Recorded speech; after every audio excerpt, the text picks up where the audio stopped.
Hello, what's up guys? Pupunta pala kami sa bahay ng ate Cindy. Kasi ma-birthday kami. At malapit na nga kami guys. At nandito na nga kami sa bahay ng ate Cindy. Ito pala yung mga handa nila guys. At may lechon baboy. First time ko ulit makakain ng lechon baboy.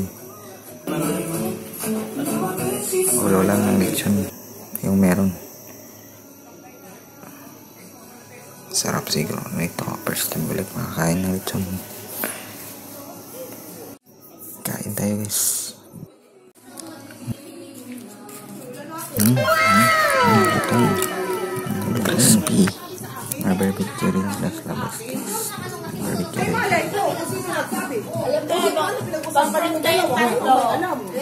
Akala ko sa Pinas lang may mga marites. Pati rin pala sa Japan mayroon.